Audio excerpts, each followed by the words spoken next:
Hello, crime lovers, and welcome to Murder Us, the show where we talk all about true crime. My name's Juliet, I'm Keely, the host of Talks on Olympus. and today we're talking about Nannie Doss, aka the Giggling Granny. Some trigger warnings associated with this case are rape, abuse, murder of a child, and drug and alcohol abuse. So if you're sensitive to any of these topics, scroll away now because this case is not for you. Also, Thanks. housekeeping. If we seem distracted, it is because, as you can see, we are not in the normal setup, and there are people walking past us every 5 seconds. So I am also very ill right now. Yeah, she's dying, guys. It's Like- not good. Begging my parent to come check me out ill right now. So we're gonna try and speed through this because this is our 5th take. And so that's if I seem really out of it, that's why. Yes. So, okay, let's get into it. So some background. Nannie Doss was born Nannie Hazel on November 4th, 1905 in Blue Mountain, Alabama. She had one brother and 3 sisters and was born to Louisa Lou Holder and James F. Hazel. Both Nannie and her mom hated her dad, James, because he was very controlling and a very abusive person to his wife and kids. And he wouldn't allow his kids to go to school, making them stay and work on the farm, resulting in their poor academic performance. And when she was 7, she was on a train going to visit family when the train stopped suddenly and she hit her head on a metal bar. And she would end up suffering severe headaches, blackouts, and depression for years after. She blamed these symptoms and her mental instability on this one accident, which is very fair. She didn't suffer from any of this beforehand, so yeah. So her marriages. So she was first married to Charlie Braggs with her father's approval after 4 months of dating at age 16. They had 4 daughters from 1920. Child marriage. Yeah. She had 4 daughters from 1923 to 1927, which was said to really stress her out, and she developed a strong addiction to alcohol and smoking. Do you think the amount of kids just worsened her mental instability because of postpartum They probably did. depression and anxiety and stuff? They probably did. So in 1927, her 2 middle daughters passed away from suspected food poisoning, and soon after, Charlie took their oldest daughter and fled. I love how they were grieving instead of being a normal human being and grieving with his wife. He's like, bye. Yeah, and he also left her with a baby. Even better, Charlie. Their youngest was a baby. So they had been living with Charlie's mom, who passed away shortly after Charlie left, which caused Nannie to get a job at the cotton mill so she could support herself and her baby. Later on, in 1928, Charlie brought their daughter back, and Nannie and him got divorced. And he came back with a single mother who had a child. Wait, so he came back with a new girlfriend? Mm-hmm. Not surprised, sadly. Yeah. So her second husband was Robert Franklin Harrelson, who she met and married in 1929. And after a few months into their marriage, she discovered that he had a criminal record for assault and was an alcoholic and womanizer. I still feel like the womanizer one is kind of iffy because this is the 1930s-ish. Like everyone. Yeah, I feel like everyone was kind of a womanizer, even women. Yeah. But despite all of this, their marriage lasted for 16 years. The womanizer one? Mm-hmm. This one? Yeah. Robert Franklin? Yeah. They were married for 16 years. Oh, Jesus.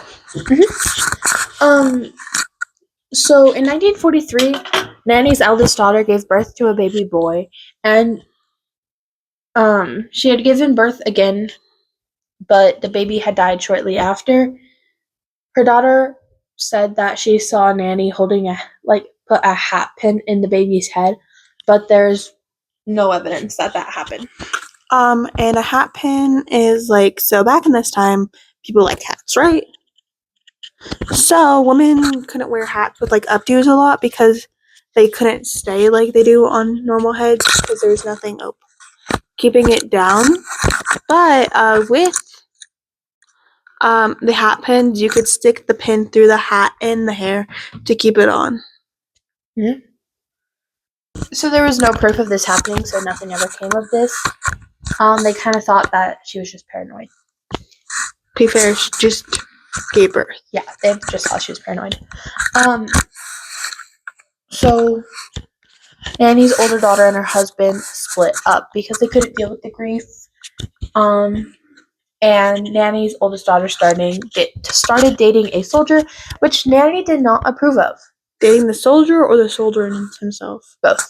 After a nasty fight, Nanny's daughter went to visit her dad, leaving her son with Nanny, and the boy had died under Nanny's care on July 7th, 1945. Okay, I have a question. So, if she said she saw her mother put a hat pin through her son's head, why would you trust her with another baby? Because there was no proof, and the doctors convinced her she was just paranoid. Fair.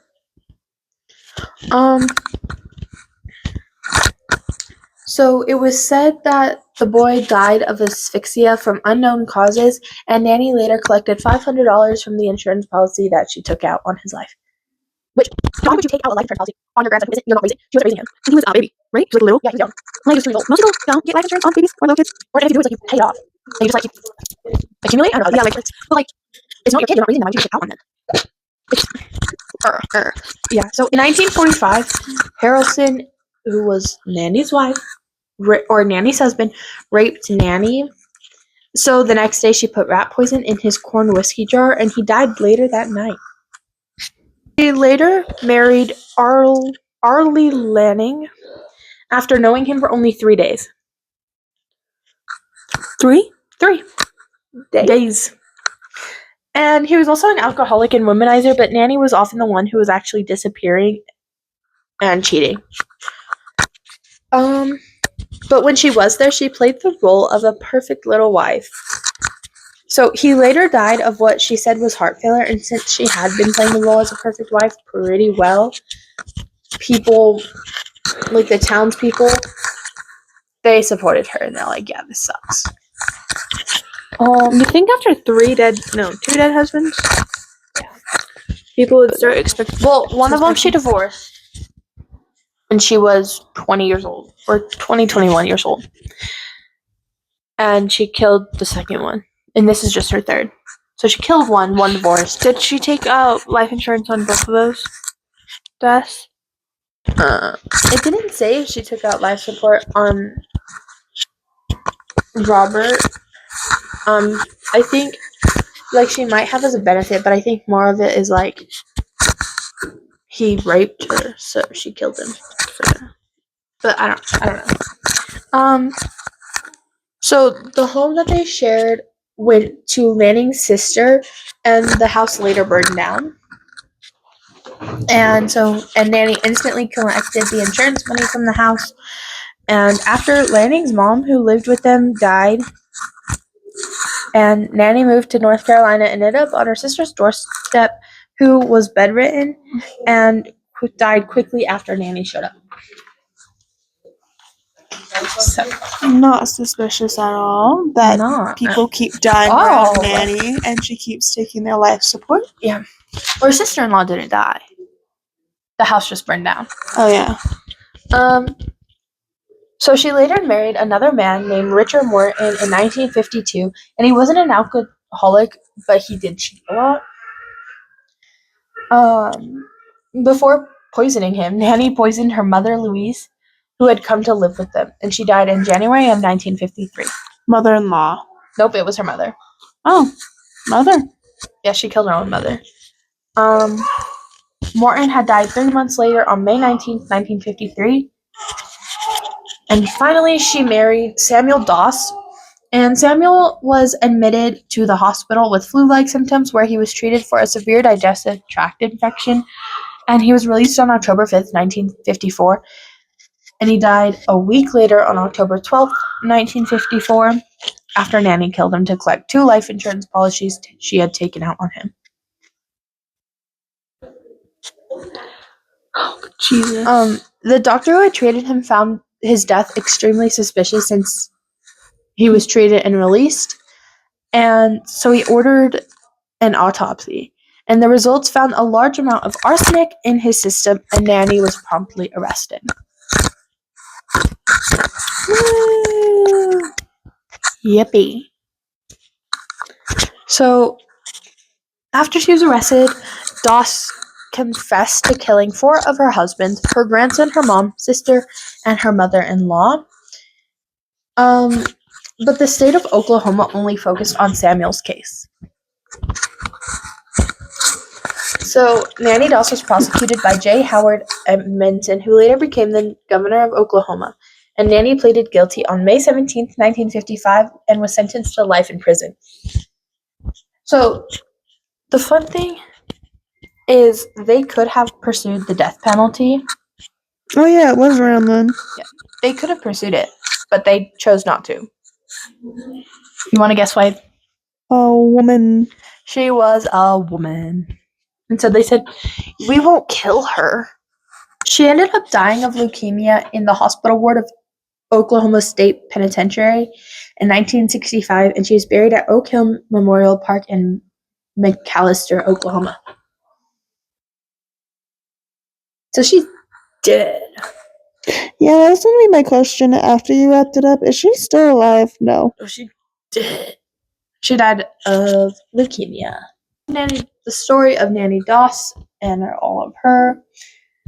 If someone you barely know takes life insurance out on you, Run. don't let them run away. Run. Like, also don't get married after 3 days. I'm sorry. Don't get married after a few months. Get married maybe after a few years. Because then I feel like you have a better grasp on who that person is. 3 days? No. I think that's the quickest I've ever heard of someone getting married. Yeah. Yeah. And we live in our state. We live in Utah.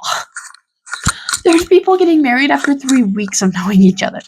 Yeah, so if us saying that 3 days is fast, it's fast. Like, they just went right to the courthouse. So, but yeah, if you like this video, like, comment, subscribe, and I'll see you next time on Murderesque. Bye, guys.